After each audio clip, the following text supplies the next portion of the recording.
नमस्कार, मैं अभिषेक राज। Easy way coaching में आप सभी का हम स्वागत करते हैं। दोस्तों, हम लोग 3 फेज पढ़ रहे हैं और मुझे उम्मीद है कि इसका नोट्स आप लोग बेहतरीन ढंग से बना रहे होंगे। एक बार नोट्स बनाना काफी जरूरी है, पीडीएफ से पढ़ाई न करें, प्लीज रिक्वेस्ट है। पीडीएफ तो हमने दे रखा है। आज का जो लेक्चर है वो हम पढ़ने जा रहे हैं कि जो 3 फेज सिस्टम होता है, 3 फेज जो आपके घरों में सप्लाई होती है, उसके जो पावर होता है ना, तो पावर को मेजर कैसे किया जाता है, पावर को मेजर करने के लिए हम लोग क्या क्या तरीके अपनाते हैं, उस तरीकों के बारे में हम लोग यहाँ पढ़ने वाले हैं। तो आइए, सबसे पहला तरीका है सिंगल वाट मीटर मेथड। क्या है पहला तरीका? सिंगल वाट मीटर मेथड है। हम लोग पढ़ेंगे सिंगल वाट मीटर मेथड के द्वारा हम लोग 3 फेज सप्लाई के पावर सिस्टम को मेजर करते हैं। ठीक है, तो बोल रहा है यहां पे कि एक वाट मीटर विधि का उपयोग करके संतुलित 3 फेज भार में शक्ति को मापने के लिए जहां सभी फेज में प्रतिबाधा और शक्ति कारक समान होता है। क्या बोल रहा है? कह रहा है कि एक सिंगल वाट मीटर के मेथड द्वारा हम लोग 3 फेज में भार शक्ति को मेजर करते हैं। जहां पे इंपीडेंस की बात करें, कह रहा है कि जहां पे ऑल फेज हैव इंपीडेंस और पावर फैक्टर सेम होता है, जिसका इंपीडेंस और पावर फैक्टर सेम होता है, उसी को हम इसमें मापते हैं। ठीक है, यह विधि केवल तभी लागू होती है जब लोड के साथ न्यूट्रल वायर उपलब्ध हो और स्टार कनेक्टेड हो। यह विधि कहां प्रयोग करेंगे? कि लोड के साथ न्यूट्रल उपलब्ध हो, न्यूट्रल वायर जहां पर रहेगा तभी हम सिंगल वाट मीटर मेथड का प्रयोग कर पाएंगे। और न्यूट्रल होता कहां है? तो स्टार कनेक्शन में होता है ना? कहां होता है? स्टार कनेक्शन में होता है। कुछ फिगर यहां पर दिख रहा होगा, आप देखिए 3 वायर है, स्टार में जुड़ा हुआ है। ये पहला वायर हो गया, ये हमारा दूसरा वायर हो गया, और ये हमारा तीसरा वायर हो गया। और देखें ये स्टार में है, इन तीनों को पॉइंट से यहां से न्यूट्रल बाहर निकाला गया है ना? बाहर निकाला गया है, और एक फेज यहां से बाहर निकला है। अब इसमें होता क्या है कि हम ये सिंगल वाट मीटर यहां पर लगाते हैं, एक फेज और एक न्यूट्रल के कनेक्शन करके सिंगल वाट मीटर का इस्तेमाल करते हैं। और यहां से हम लोग क्या करते हैं? पावर को मेजर करते हैं। तो पहला जो कॉइल है उसको करंट कॉइल बोलते हैं, ऊपर वाला को सीसी मतलब करंट कॉइल होता है, और पीसी मतलब प्रेशर कॉइल होता है। ठीक है, इन दोनों का इस्तेमाल करके पावर को मेजर करते हैं।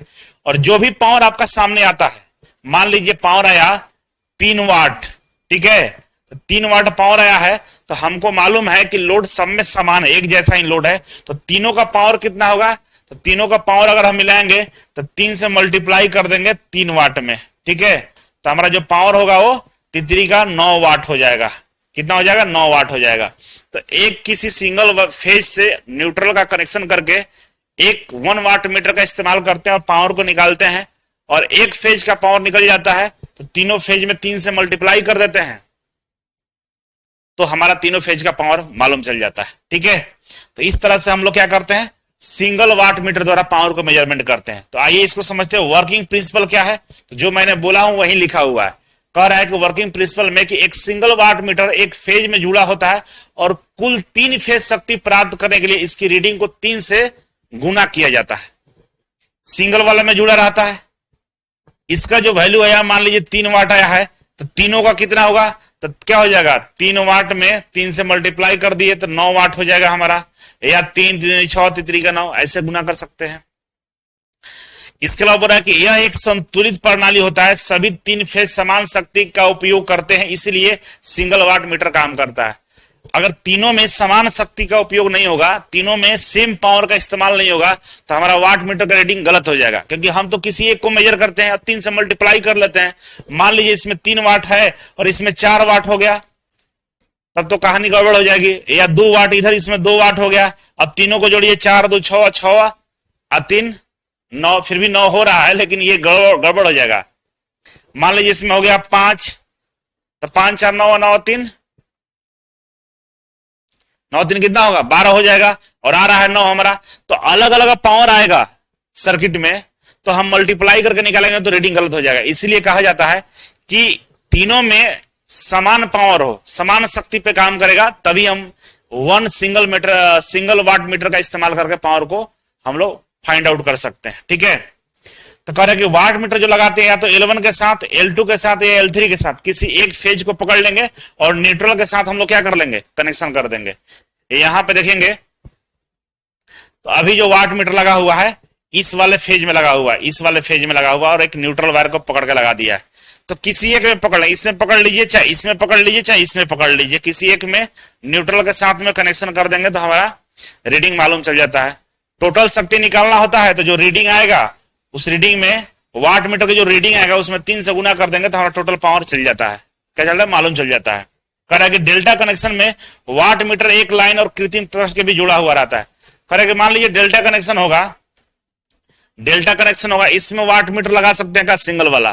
तो बोला कि सिंगल वाला वाट मीटर ऐसे तो नहीं लगा सकते हैं क्योंकि न्यूट्रल वायर नहीं है, बिना न्यूट्रल वायर का सिंगल वाला काम नहीं करता है। तो डेल्टा में लग सकता है क्या? बिल्कुल लग सकता है। उसके लिए हम लोग अलग से एक न्यूट्रल वायर देना पड़ेगा। यहां लगाएंगे जरूर हम, लेकिन अलग से एगो हम लोग क्या करेंगे, कृत्रिम न्यूट्रल कनेक्शन का इस्तेमाल करके हम लोग लगा सकते हैं, लेकिन वो बहुत ज्यादा कॉम्प्लेक्स हो जाता है, बहुत ज्यादा जटिल हो जाता है, इसलिए उसका इस्तेमाल हम लोग नहीं करते हैं। ठीक है, लेकिन करना चाहे तो कर सकते हैं। ओके, चलिए अब पावर की बात करें तो पावर भाई निकालने का तरीका सब जगह एक ही है। अगर पावर निकालेंगे तो मान लीजिए इस वाला वायर में, इस वाला वायर में, पहला वाला में आर में लगा हुआ, आर वाई बी 3 वायर होता है ना 3 फेज में, तो आर में लगाए हैं हम, आर में वाट मीटर लगाए तो वाट मीटर का पावर क्या होगा? P इक्वल टू क्या हो जाएगा? फेज, क्योंकि न्यूट्रल के साथ लगा हुआ था फेज ही वोल्टेज हो ना, तो वोल्टेज इंटू करंट, कौन सा करंट? फेज करंट, और फेज वोल्टेज लेंगे और cos फाई कर देंगे। ठीक है, ये वाला फॉर्मूला। तो हमारा एक का निकल गया पावर, 3 तार है तो 3 से गुना कर देंगे तो तीनों का पावर निकल जाएगा हमारा। ठीक है, कोई परेशानी नहीं है। अब लिमिटेशन क्या है इसका? तो लिमिटेशन को समझिए। लिमिटेशन ये है इसका कि भाई केवल संतुलित लोड पर ये काम करेगा, असंतुलित लोड पर ये काम नहीं करेगा, रीडिंग को गलत दे देगा आपका। ये इसका लिमिटेशन है, मतलब डिसएडवांटेज है, हानियां है इसका। न्यूट्रल उपलब्ध होना चाहिए या कृत्रिम न्यूट्रल बनाना पड़ेगा। या तो न्यूट्रल रहेगा तो काम कर जाएगा, नहीं तो अलग से न्यूट्रल आपको बनाना पड़ेगा, कृत्रिम, नेचुरल नहीं होके आर्टिफिशियल आपको क्या करना होगा, एक न्यूट्रल कनेक्शन आपको देना होगा। ठीक है, और कि अलग अलग भार के लिए उपयुक्त नहीं होता है। अब 3 फेज है, 3 फेज है, तीनों में अलग अलग भार है, तब तो ये वाट मीटर आपका रीडिंग गलत दे देगा। तीनों में भार सेम रहेगा तब तो ये काम सही से कर सकता है। ठीक है ना, इसीलिए कहा जाता है कि पावर फैक्टर इसका सेम होना चाहिए। तीनों का पावर फैक्टर सेम रहेगा तब आपका काम हो सकता है। ठीक है, अब कह रहा है कि यहां पे क्वेश्चन दे रखा है।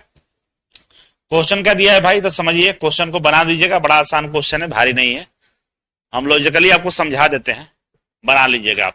कह रहा है कि स्टार क्रम में संयोजित 3 एक समान प्रतिरोध एक संतुलित 3 फेज वोल्टेज वाले स्रोत से जुड़े होने पर कुल 4000 वाट विद्युत शक्ति की खपत करते हैं। यदि अब प्रतिरोध को डेल्टा क्रम में संयोजित करने पर समान स्रोत में जोड़ दिया जाए तो प्रति फेज व्यय होने वाली विद्युत शक्ति ज्ञात करिए। क्या बोल रहा है? कह रहा है कि एक प्रतिरोध है, 3 प्रतिरोध है जो हमारा किस में है? स्टार में जुड़े हुए हैं। स्टार में जुड़े, ये न्यूट्रल हो गया। ठीक है, आर वाई बी।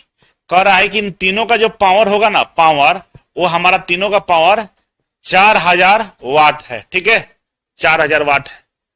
अब कह रहा है कि इसको तोड़ के हम डेल्टा कनेक्शन बनाते हैं। क्या बनाते हैं? डेल्टा कनेक्शन बना दिया, इन दोनों को जोड़ के डेल्टा बना दिया। अब डेल्टा में कह रहा है कि इंडिविजुअल किसी एक का पावर बताइए, इंडिविजुअल का पावर बता दीजिए, क्या होगा, है ना। तो हमारे पास जो डेटा है कि इसका पावर दिया हुआ इतना, और बताना है कि किसी एक भाग, क्या बोल रहा है कि प्रति फेज, एक किसी एक फेज का प्रति फेज हमें पावर बताइए, कैसे पावर निकलेगा। ठीक है, तो बहुत ज्यादा टफ काम नहीं है, आराम से निकाल सकते हैं। कैसे निकाल सकते हैं तो ध्यान से समझिए, हम समझा देता हूं। ठीक है, और समझिएगा तो आपको भी मजा आ जाएगा। कहानी तो समझिए क्या पूछ रहा है, अब समझिए। यहां पे इस पे मैं समझा देता हूं आपको। अब यहां पे सबसे पहले आपको मान लेना है कि भाई line to line voltage VL है, ये तो सबको मालूम है। ठीक है, और स्टार में फेज वोल्टेज जो होता है, देखिए यहां समझिए, ये शुरू में स्टार की कहानी कर रहा है ना, स्टार की कहानी कर रहा है। स्टार में जो लाइन वोल्टेज होता है वो कैसा होता है भाई? √3 इंटू फेज वोल्टेज होता है ना, फेज वोल्टेज होता है, ये तो सबको मालूम है। ठीक है, ये तो सबको मालूम है कि भाई फेज वोल्टेज के बराबर होता है। अगर यहां से हम फेज वोल्टेज की बात करें कि फेज वोल्टेज कितना होगा, तो क्या कर सकते हैं, ये √3 इसके नीचे चला जाएगा, तो क्या हो जाएगा VL लाइन वोल्टेज अपन √3। ये भी तो एक फॉर्मूला बन सकता है, ये दोनों फॉर्मूले तो सेम हो गए, ठीक है। तो वहीं लिखा गया है कि स्टार कनेक्शन में जो फेज वोल्टेज होगा तो कुछ इस तरह से होगा, ठीक है। अब दूसरा पॉइंट ये है कि स्टार में प्रत्येक फेज में जो शक्ति होता है ना, तो रेसिस्टिव होता है। रेसिस्टिव शक्ति का मतलब होता है cos फाई जो होगा हमारा 1 होगा।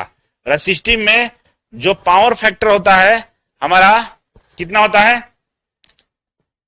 पावर फैक्टर हमारा cos फाई के मान के चलिए, पावर फैक्टर फाई होता है, लेकिन cos फाई यहां पे क्या होता है 1 हो जाता है, किस में, रेसिस्टिव में। तो जब cos 1 रहेगा तो पावर अगर निकालते हैं तो पावर क्या होता है V इंटू आई इंटू cos फाई, ठीक है। और cos फाई हमारा क्या है 1 है, तो ये पावर आपका जीरो नहीं होने वाला है। यहां तक क्लियर है, क्यों नहीं जीरो होगा, क्योंकि रेजिस्टिव है इसलिए हमारा जीरो नहीं होगा, ठीक है। यहां तक हम चले आए। अब हम आपको बताता हूं आगे की कहानी समझिए। तो आगे के कहानी समझने के लिए आपको यह बात समझना होगा कि जो पावर होता है ना, पावर जो होता है ये होता है V इंटू आई, यही पावर होता है। cos फाई को हटा दीजिए, cos फाई 1 हो गया है ना, तो यहां लिखने की आवश्यकता नहीं है। ओम्स लॉ क्या बोलता है, V equal to I R, यही बोलता है ओम्स लॉ ना। ओम्स लॉ बोलता है V equal to I R, सही है।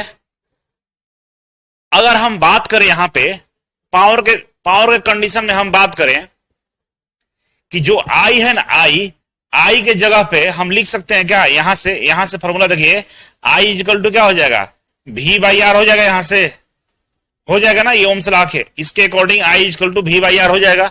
तो आई के जगह पे V बाई आर लिख सकते हैं क्या, V इंटू आई के जगह पे हम इसको लिख लेते हैं, क्या लिख देंगे V बाई आर लिख सकते हैं।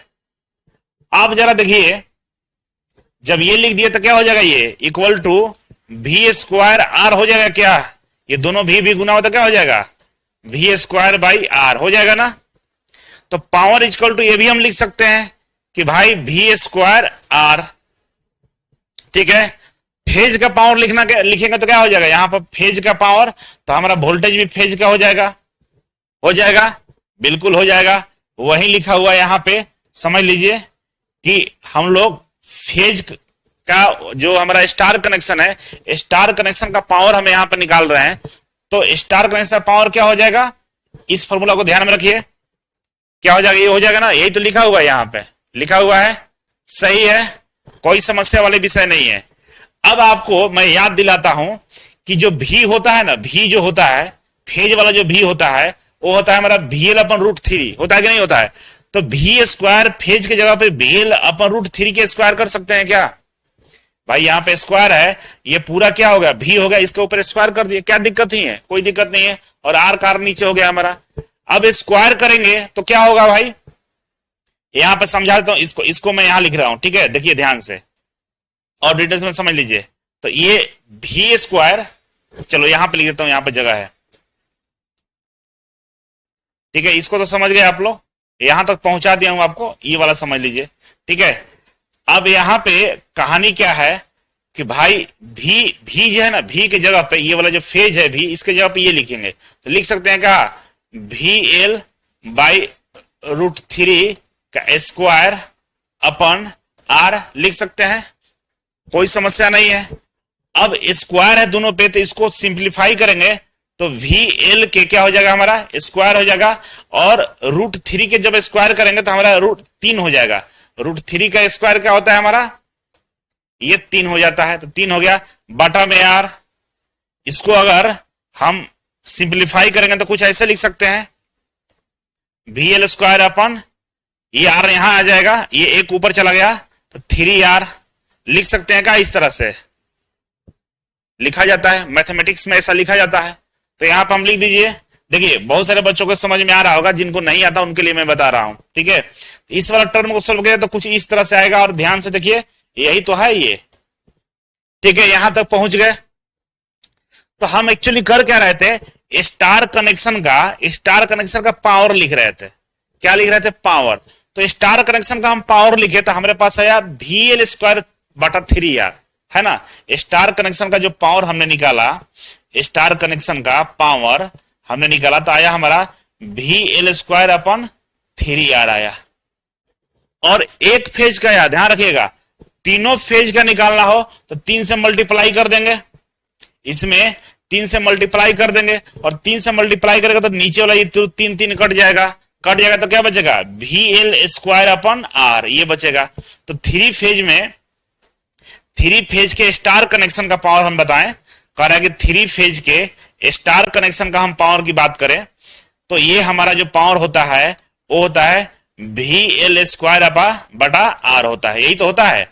और पावर जो है ना स्टार कनेक्शन का VL/R² दिया तो है 4000 वाट, यही ना दिया है 4000 वाट, इसका बराबर ये क्वेश्चन में दिया होगा कि 4000 वाट है कुल पावर। तो कुल पावर 3 से गुना करने पे VL²/R ये किसके बराबर है, 4000 वाट के बराबर है, ठीक है। और यही 4000 वाट के बराबर हमने यहां पे लिख दिया है कि भाई ये हमारा कितना है, 4000 वाट के बराबर है। देखिए क्वेश्चन डिप्लोमा लेवल का है, लेकिन समझना इसलिए जरूरी है कि यहां से कई सारे कंसेप्ट आपको पता चल जाएंगे, इसलिए मैं पहले से बना दिया हूं कि आप इसको तोड़कर मैं समझा रहा हूं और इसके बाद अपने से आप प्रैक्टिस कर लेंगे, ठीक है। अब ये यहां से आपको मालूम चल गया कि जो स्टार कनेक्शन है उसका जो हमारा पावर है वो 4000 किलोवाट दिया है, मतलब VL²/R का वैल्यू 4000 वाट के बराबर है। अब यहां से R अगर निकाल लें, R इक्वल टू कर दें तो R इधर आ जाएगा और ये 4000 नीचे चला जाएगा, तो R इक्वल टू क्या हो जाएगा, VL²/4000। यहां तक तो समझ गए, मैं आ गया। चलिए तो हम स्टार वाला समझ गए, लेकिन क्वेश्चन कर क्या रहा है, क्वेश्चन कर रहा है कि हमें डेल्टा का बताइए। क्वेश्चन ये कर रहा है कि जो डेल्टा है ना, तो डेल्टा में जो हमारा यहाँ पर रेजिस्टेंस है, यहाँ पर रेजिस्टेंस है, यहाँ पे है, तो किसी एक सिंगल का सिंगल पावर बताइए हमें क्या होगा, ठीक है। बात यहां तक पहुंची है तो आगे बढ़ते हैं। तो समझिए यहां पे अगर हम बात कर देते हैं किसका, डेल्टा का, तो डेल्टा का भी पावर हमारा सेम होगा। क्यों, क्योंकि अभी आपने पढ़ा कि स्टार और डेल्टा में दोनों में पावर सेम होता है ना। अभी हमने पावर का फॉर्मूला क्या लिखा था, P इक्वल टू लिखा था ना कि VL into IL into cos phi, यही लिखा था। और cos फाई हमारा क्या 1 हो गया तो हटा देंगे इसको, इतना ही बचा है। तो चाहे स्टार की बात करें चाहे डेल्टा की बात करें, पावर तो इससे यही होता है दोनों में। तो इसके लिए भी हम ये लिख सकते हैं, डेल्टा के लिए भी लिख सकते हैं ना, बिल्कुल लिख सकते हैं। आप इस बात के लिए सहमत होंगे, मेरे ख्याल से पीछे मैंने जस्ट इसी लेक्चर में मैंने बताया ना, पिछला लेक्चर में बताया है कि बाबू स्टार हो चाहे डेल्टा हो पावर का फॉर्मूला सेम होता है। तो ये फॉर्मूला कहां से आया ये मैं यहां पे बता दिया हूं। अब समझिए ये वाला जो टर्म है इसी के बराबर तो है हमारा क्या, 4000 वोल्टेज है ना, ये 4000 वाट है ना। अब इसको लिख सकते हैं कि डेल्टा का जो पावर है वो 4000 वाट है। लिख सकते हैं कि P जो डेल्टा है हमारा वो 4000 वाट के बराबर है हमारा, ठीक है। तो ये 4000 वाट आया है, किसका, एक का आया है, सिंगल एक तार का आया है। तो 3 तार है तो 3 से गुना कर देंगे तो हमारा पास जो टोटल पावर होगा डेल्टा में 12000 वाट हो जाएगा, ठीक है। अब निष्कर्ष क्या निकला है, तो निष्कर्ष बाबू यहां पे ये निकला है, आप निष्कर्ष को लिख लेना बाबू। निष्कर्ष ये निकला कि ये हमारा स्टार हो गया। स्टार का जो पावर दिया था वो पावर हमारा था 4000 वाट, इन तीनों का मिलाकर तीनों का कंबाइन 5000 वाट था। लेकिन डेल्टा में क्या दिया है, डेल्टा में एक का पावर जो आएगा हमारा सिंगल का जो पावर आएगा वो हमारा कितना आएगा, 4000 वाट आएगा। तीनों का मिला दें, टोटल पावर की बात करें, डेल्टा के तीनों का पावर की बात करें, तीनों के पावर की बात करें तो 3 से गुना कर देंगे 4000 वाट में तो हमारा आ जाएगा 12000 वाट आ जाएगा। कितना आ जाएगा, 12000 वाट आ जाएगा। तो उसका टोटल का पावर इसके केवल एक सिंगल के पावर के बराबर है। इसका जो टोटल पावर है वो 3 गुना ज्यादा है किससे, स्टार से, ठीक है। तो इसको आप लोग ध्यान में रखेंगे। और यहां से एक बात और पता चला कि स्टार में पावर कम होता है, डेल्टा में पावर ज्यादा होता है। जैसा कि हमने पहले लेक्चर में डिस्कस किया था कि डेल्टा जो होता है ना हैवी पावर होता है, उसमें स्टार में पावर कम होता है। तो कम पावर वाले मोटर को चलाने के लिए हम इसका इस्तेमाल करते हैं न्यूट्रल वायर के साथ में, और जहां पे हैवी पावर चाहिए वहां पे डेल्टा का प्रयोग करेंगे। आप देखिए तीनों मिलकर 4000 पावर दिया और ये के लिए एक फेज में 4000 पावर है, तीनों को मिला तो 12000 पावर हो गया। समझ सकते हैं ना। तो ये सारी बातों को समझने के लिए क्वेश्चन बड़ा बढ़िया था और क्वेश्चन से आप कई सारे कंसेप्ट को बाहर निकाल सकते थे। मेरे ख्याल से आप लोगों को यहां तक क्लियर हो गया होगा और मजा भी आएगा। इस क्वेश्चन को बार बार 3-4 बार बना लेंगे तो सारा कंसेप्ट पीछे वाला क्लियर हो जाएगा। पीछे का जितना कंसेप्ट है सब यहां लगा हुआ है। चलो, अब हमने सिंगल वाट मीटर विधि मेथड विधि पढ़ लिया। अब हम पढ़ेंगे 2 वाट मीटर विधि, ठीक है ना। सिंगल पढ़ लिया, अब डबल पढ़ते हैं, जहां पे 2 वाट मीटर को हम लगाएंगे। तो क्वेश्चन यहाँ पे लेक्चर क्या हो जाएगा कि 2 वाट मीटर विधि, है ना, 2 वाट मीटर मेथड। यहाँ पे 2 वाट मीटर मेथड के बारे में हम लोग पढ़ने जा रहे हैं। तो 2 वाट मीटर है, तो 2 वाट मीटर है और लगेगा हमारा कहां पे, स्टार में ही लगेगा। तो स्टार कनेक्शन किया हुआ है, ये आर है और ये वाई है और ये हमारा बी है, ब्लू है। तो आप देखें यहां से न्यूट्रल वायर निकलेगा, बाहर निकलेगा, सही बात है। तो जब न्यूट्रल यहां से निकलेगा तो आप देख सकते 2 वाट मीटर तो या तो एक आर में लगा हुआ है और एक वाई में लगा हुआ है। मतलब 3 फेज है ना, 3 फेज में से 2 में किसी 2 में हम लोग वाट मीटर को लगा सकते हैं। या तो यहां पर कॉम्बिनेशन कुछ इस तरह से बना सकते हैं, L1 और L2 में लगा लीजिए, या L2 और L3 में लगा लीजिए, या L1 L3 में लगा लीजिए। तीनों में से कुछ इस कॉम्बिनेशन करके 2 में हम लगा सकते हैं, ठीक है। क्या बोल रहा है कि यह विधि संतुलित और असंतुलित भार दोनों के लिए काम करता है। सिंगल वाला केवल संतुलित में लगता था, ध्यान रखिएगा। सिंगल वाट मीटर विधि केवल संतुलित लोड में काम कर रहा था, और ये 2 वाट मेथड विधि है, ये संतुलित और असंतुलित दोनों में काम करता है, ठीक है। लेकिन कंडीशन है कि जहां पे पावर फैक्टर 0.5 होता है, जो विशुद्ध रूप से कैपेसिटिव और इंडक्टिव सर्किट होता है, वहां पे ये प्रयोग नहीं किया जाता है ना। जहां पे कैपेसिटिव और इंडक्टिव सर्किट होता है, जिसका पावर फैक्टर 0.5 होता है, वहां पे हम 2 वाट मीटर विधि का प्रयोग नहीं कर सकते हैं, ठीक है। कह रहा है कि इसके पाठ्यांक का बीजगणितीय योग कुल 3 फेज का शक्ति, कुल तीनों फेज का शक्ति के बराबर होता है ना। कह रहा है कि तीनों फेज का शक्ति जो होता है, अगर इसका बीजगणितीय योग करिएगा, तीनों को जोड़िएगा, तो आपका शक्ति क्या होगा, तीनों का शक्ति के बराबर आएगा, ठीक है ना। तो कहने का मतलब ये कि टोटल पावर निकालिएगा, जो भी पावर हो, वही दोनों को जो पावर है ना, P1 और P2, W1 W2, इसके पावर के बराबर आएगा। मतलब क्या हुआ कि हमने 2 वायर में वाट मीटर लगा रखा है, दोनों को पावर को जोड़ेंगे तो इसके टोटल पावर के बराबर पावर बता देगा आपको, ठीक है ना। ये तरीका बोल रहा है। और कह रहा है कि यहां पे अगर आप पावर फैक्टर निकालना चाहते हैं तो आपको पहले फाई निकालना होगा। तो tan फाई इक्वल टू होता है √3 इंटू W1 प्लस W2 बटा में W1 माइनस W2, और यहां से इनवर्स कर दीजिएगा। फाई इक्वल टू क्या हो जाएगा, tan इनवर्स हो जाएगा हमारा, tan inverse √3 into W1 plus W2 बटा में W1 माइनस W2। तो यहां से फाई का वैल्यू आपका निकल जाएगा, tan इनवर्स करके निकाल लीजिएगा। और जब फाई का वैल्यू निकल गया तो पावर फैक्टर क्या होता है, पावर फैक्टर हमारा होता है cos फाई, यही होता है ना। cos फाई का वैल्यू निकालिएगा तो पता चल जाएगा पावर फैक्टर कितना है, ठीक है। तो ये तो एक्चुअली डिप्लोमा लेवल में चला गया है, थोड़ा सा ऊपर है, लेकिन समझना इसलिए जरूरी है कि फॉर्मूला कहीं भी दे देगा तो फॉर्मूले के माध्यम से आपको पता होना चाहिए, ठीक है। चलो, यहां तक समझ गए आप लोग। तो आगे बढ़ता हूं, तो आगे बढ़ेंगे तो कह रहा है कि इसका लाभ क्या है, 2 वाट मीटर का लाभ क्या है, 2 वाट मीटर मेथड है, उसका लाभ क्या है।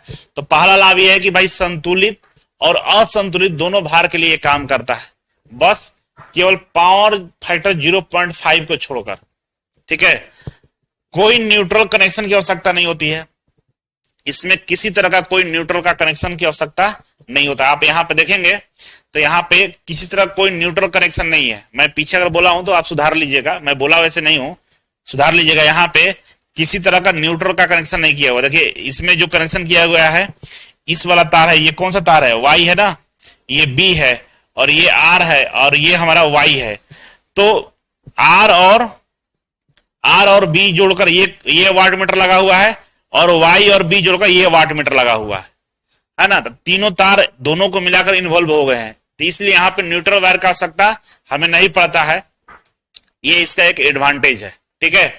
तो 2 वाट मीटर मेथड में हम लोग क्या करते हैं, न्यूट्रल वायर का इस्तेमाल नहीं करते हैं, जबकि यहां पे क्या है, कि स्टार कनेक्शन ही है। स्टार कनेक्शन होने के बावजूद भी हम न्यूट्रल वायर का जरूरत यहाँ पे हम लोग महसूस नहीं करते, यूज नहीं करते हैं। इसीलिए कह रहा है कि 3 तार सिस्टम के लिए उपयुक्त होता है। कह रहा है कि इसमें संतुलित भार के लिए पावर फैक्टर की गणना की जा सकती है। कह रहा है कि इसमें संतुलित भार के लिए पावर फैक्टर का हम लोग गणना कर सकते हैं। ठीक है, यहां तक समझ गए होंगे आप लोग। तो आगे बढ़ते हैं। अब आगे बढ़ेंगे तो लिमिटेशन इसका क्या है, तो लिमिटेशन की बात करें तो कह रहा है कि 0.5 जो हमारा पावर फैक्टर होता है इस पे ये काम नहीं करता है। क्यों? क्योंकि एक जो वाट मीटर वो 0 रीडिंग शो करता है, तो आपका पावर टोटल पावर सही नहीं आता है। इसके अलावा बोल रहा है can not measure reactive power directly. इसके द्वारा हम लोग डायरेक्ट रूप से रिएक्टिव पावर को मेजरमेंट नहीं कर सकते हैं। ठीक है, phase sequence effect reading must be known for PF calculation. कह रहा है कि फेज सीक्वेंस इफेक्ट करता है रीडिंग को, जो फेज सीक्वेंस है उसकी वजह से रीडिंग में हमारा इफेक्ट आता है, और must be known for PF calculation. और ज्यादातर किस में होता है, पावर फैक्टर कैलकुलेशन में ऐसा हमको देखने को मिलता है। तो ये इसका क्या है, हानि है। अब यहां पे दे रखा है आपका कि भाई सिंगल वाट मीटर और डबल वाट मीटर में टेबल बना दिया है। तो कह रहा है कि अगर कंडीशन, पहला कंडीशन है ये वाट मीटर का 1 का रीडिंग है, ये 2 का रीडिंग है, ये टोटल पावर है और ये पावर फैक्टर है। तो कह रहा है कि अगर पावर फैक्टर 1 रहेगा, पावर फैक्टर 1 रहेगा तो क्या होगा, जो वाट मीटर 1 का रीडिंग पॉजिटिव आएगा, वाट मीटर 2 का भी रीडिंग पॉजिटिव आएगा, और पावर जो होगा दोनों का W1 प्लस W2 हम जोड़ेंगे तो पावर मिलेगा हमको। ठीक है, और पावर फैक्टर यहाँ पे 1 होगा। पावर फैक्टर शुरू में दिया ही है। ठीक है, अब हम बात करें कि अगर पावर फैक्टर 0.5 हो, मतलब लैगिंग हो रहा है, तो लैगिंग कंडीशन में W1 तो पॉजिटिव रीडिंग देगा लेकिन W2 रीडिंग नहीं देगा। इसीलिए जहां पे 2 वाट मीटर लगता है ना, वहां पे 0.5 वाले पे पावर फैक्टर पे काम नहीं करता है, क्योंकि रीडिंग हमारा 0 हो जाता है। अब पावर की बात करें तो एक तो 0 होगा तो पावर हमारा W1 ही होगा, W1 में जो पावर आएगा वही पावर होगा टोटल पावर। ठीक है, और यहाँ फाई का जो वैल्यू होता है 60 डिग्री हो जाता है। अगर हम बात करें 0.5 लैगिंग का, इसमें पावर फैक्टर, ये तो पावर फैक्टर 0.5 के बराबर है, लेकिन पावर फैक्टर इसमें लेस देन 0.5 से कम होता है पावर फैक्टर। ये भी लैगिंग का कंडीशन है। इसमें W1 का रेटिंग पॉजिटिव होता है लेकिन इसमें निगेटिव हो जाता है। अब पावर की बात करें तो पॉजिटिव निगेटिव आप यहां पे निकाल लेंगे, W1 माइनस W2 हो जाएगा हमारा, दोनों का हमारा क्या होगा, अंतर निकालेंगे, जो आएगा वही पावर होगा। और यहाँ पे हमारा जो W2 होता है, इसका जो पावर फैक्टर होगा वो 0.5 से कम होगा। अगर 0 है पावर फैक्टर, प्योरली रिएक्टिव है, 0 है, उस कंडीशन में W1 का रीडिंग W2 के रीडिंग के बराबर होता है और अपोजिट साइन होता है। ठीक है, इसलिए पावर 0 हो जाता है। W1 का रीडिंग मान लीजिए हमारा 100 है, 100 वाट है, तो W1 का 100 वाट है, W2 का कितना हो जाएगा, -100 हो जाएगा, और दोनों को जोड़िएगा तो क्या हो जाएगा, 0 हो जाएगा, प्लस माइनस क्या हो जाएगा, 0 हो जाएगा। इसलिए पावर इसमें 0 हो जाता है। ठीक है, टोटल पावर क्या हो जाएगा, 0 हो जाएगा, क्योंकि W और यहाँ पे टोटल पावर 0 हो गया आपका, और पावर फैक्टर हमारा यहाँ पे भी 0 आएगा। ठीक है, तो इस तरीके से टेबल के माध्यम से आप समझ सकते हैं यहाँ पे। अब हम लोग पढ़ेंगे 3 फेज तो पढ़ ही रहे हैं, 3 फेज में 3 वाट मीटर मेथड का। ठीक है ना, अब पढ़ने जा रहे हैं हम लोग 3 वाट मेथड इन 3 फेज सिस्टम में। 3 फेज प्रणालियों में 3 वाट मीटर विधि का प्रयोग कैसे करते हैं। ठीक है, तो यहाँ पे सो सिंपल है, बहुत आसान है। आसान ये है, 3 तार है तो तीनों तार के लिए अलग अलग वाट मीटर का इस्तेमाल करेंगे। तो 3 तार है, 3 वाट मीटर इस्तेमाल करेंगे, तो इसका क्या वैल्यू हो जाएगा, तो इसको बोल देंगे हम लोग 3 वाट मीटर विधि। ठीक है, तो यहां पे देखिएगा, तो यहाँ पे जो सर्किट बना हुआ है, स्टार कनेक्शन यहाँ भी है। ठीक है ना, यहाँ देखिए तो स्टार कनेक्शन है, स्टार कनेक्शन में 3 वाट मीटर लगाया हुआ है, W1, W2 और W3, 3 वाट मीटर यहाँ पे इस्तेमाल किया गया है। ठीक है, इसीलिए इसका नाम 3 वाट मीटर मेथड भी बोलते हैं। इसमें क्या होता है कि 3 वाट मीटर विधि का उपयोग 3 फेज 4 तार प्रणाली में किया जाता है। मतलब यहाँ पे एक न्यूट्रल वायर भी होगा। आप ध्यान से देखिए, ये हमारा हो गया R, ये हो गया, ये हमारा हो गया Y हो गया, और ये हमारा B हो गया। ठीक है, 3 तार तो ये है, और ये हमारा न्यूट्रल हो गया। तीनों को ध्यान से देखिएगा तो तीनों न्यूट्रल के साथ में जुड़ा हुआ है। देखिए इसमें न्यूट्रल, इसमें न्यूट्रल गया, है ना। तो एक फेज और एक न्यूट्रल, एक फेज और एक न्यूट्रल, एक फेज और एक न्यूट्रल, तीनों आपस में एक फेज और एक न्यूट्रल के साथ में जुड़े हुए हैं। तो कह सकते हैं कि 3 फेज और एक न्यूट्रल मिलकर 4 तार प्रणाली होता है। 3 को फेज हो गया, एक न्यूट्रल हो गया, तो तीनों मिला कितना तार होगा? 4 तार होगा ना, इसलिए बोलते हैं 4 तार प्रणाली। ठीक है, इसमें न्यूट्रल भी साथ में जुड़ा रहता है और कुल शक्ति को मापने के लिए हम इसका इस्तेमाल करते हैं। कह रहा है कि यह संतुलित और असंतुलित भार दोनों के लिए इस्तेमाल किया जाता है और सबसे सटीक तरीका होता है निकालने का। ठीक है, क्योंकि प्रत्येक चरण में स्वतंत्र रूप से शक्ति को मापता है। क्यों? क्योंकि प्रत्येक जो चरण है स्वतंत्र रूप से हमारा क्या करता है? पावर को मेजर करता है। अब न्यूट्रल क्या होता है कि सबके लिए न्यूट्रल में समान है, तो कोई मतलब नहीं है। तो ये वाट मीटर एक फेज और एक न्यूट्रल से जुड़ा है, मतलब दूसरा फेज से कोई कनेक्शन नहीं है इसका। दूसरा वाट मीटर एक फेज और एक न्यूट्रल से जुड़ा हुआ है, इसका भी किसी से नहीं कनेक्शन है। तो ये इक्विवेलेंट अलग अलग पावर को मेजर करता है, एक तार दूसरे से कोई मतलब नहीं है। इसीलिए यहां पे कह सकते हैं कि ये इंडिविजुअल रूप से सटीक मेजरमेंट करता है और तीनों का जोड़ेंगे तो टोटल हमारा सिस्टम का पावर पता चल जाता है। ठीक है, अब यहां पे एक नोट है जो आप लोग पढ़ चुके हैं कि 3 फेज परिपथ में तीनों फेज का वोल्टेज धारा समान रूप से जो एम्पलीट्यूड होता है 120 डिग्री पर परस्पर नहीं हो तब असंतुलित भार बोलते हैं। क्या बोल रहा है यहाँ पे? ये बोल रहा है कि 3 फेज सिस्टम में अगर वोल्टेज और जो करंट है ये 120 डिग्री पर आपस में नहीं हो तो हम बोलेंगे कि लोड क्या है? असंतुलित है। और 120 डिग्री पे होंगे इनका एंगल तो हम बोलेंगे कि लोड हमारा है संतुलित है। तो ये तो हम पहले ही आपको बता चुके हैं स्टार्टिंग में। ठीक है, अब इसमें काम करने का तरीका क्या है भाई? तो सब में जैसे काम करते हैं इसमें वही काम करेंगे। क्या काम करना है कि 3 वाट मीटर 3 अलग अलग लाइनों से जुड़े रहते हैं जो प्रत्येक फेज में बिजली की खपत को मापते हैं। यह विधि 4 प्रणाली असंतुलित भार के लिए अनिवार्य होता है क्योंकि न्यूट्रल असंतुलित लोड को वहन करता है। ये असंतुलित लोड पे ज्यादातर इस्तेमाल होता है। क्यों? क्योंकि यहाँ पे एक न्यूट्रल वायर भी है और न्यूट्रल वायर से ही कनेक्शन हम लोग वाट मीटर का कर रहे हैं। तो कहीं ना कहीं इसको हम लोग 4 तार प्रणाली में उपयोग करेंगे जहां पर न्यूट्रल मौजूद है। और न्यूट्रल मौजूद होने का मतलब होता है कि लोड आपका असंतुलित है और असंतुलित लोड के लिए इसका इस्तेमाल किया जाता है। कुल वास्तविक शक्ति 3 वाट मीटर रीडिंग का योग होता है। करें टोटल अगर हम शक्ति की बात करें तो तीनों वाट मीटर की शक्ति को जोड़ लीजिएगा तो कुल रीडिंग के बराबर हो जाएंगे। ठीक है, और बोल रहा है कि यदि भार संतुलित है तो सभी 3 वाट मीटर समान रीडिंग दिखाते हैं। करें कि अगर भार संतुलित है तो तीनों वाट मीटर में रीडिंग क्या होगा? समान होगा। लोड अगर असंतुलित होगा तो तीनों में रीडिंग समान नहीं होगा। अगर रीडिंग समान है तो कुछ नहीं करना है, एक का रीडिंग पता चल गया 3 से गुना कर लीजिए तो आपको मालूम चल जाएगा कि टोटल पावर कितना है। लेकिन तीनों का रीडिंग अलग अलग होगा तो 3 से गुना नहीं कर सकते हैं। ठीक है, यहां तक समझ में आ गया होगा आप लोगों को। तो आगे बढ़ते हैं। अब इसका लिमिटेशन क्या है भाई? तो इसका लिमिटेशन यह है कि एक न्यूट्रल कनेक्शन की आवश्यकता होता है। ठीक है ना, एक न्यूट्रल कनेक्शन का आवश्यकता होता है। 3 तार सिस्टम उपयोग नहीं कर सकते। 3 तार सिस्टम का मतलब यह होता है कि 2 फेज है और एक न्यूट्रल है। 3 तार सिस्टम हुआ है ना, तो 3 तार सिस्टम इसका प्रयोग नहीं करेंगे, हमेशा करेंगे क्योंकि 3 वाट मीटर है तो 3 फेज और एक न्यूट्रल 4 हम लोग वायर सिस्टम में प्रयोग करेंगे इसका। करेंगे ये महंगा पड़ता है जहां 3 वाट मीटर की आवश्यकता होती है। महंगा क्यों पड़ेगा?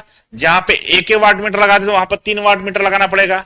ठीक है, कह रहा है कि संतुलित भार के लिए आवश्यक नहीं है, एकल या 2 वाट मीटर विधियां पर्याप्त है। कह रहा है कि संतुलित भार के लिए आवश्यक नहीं होता है। संतुलित भार में इसका इस्तेमाल नहीं भी करें तो काम हो जाएगा।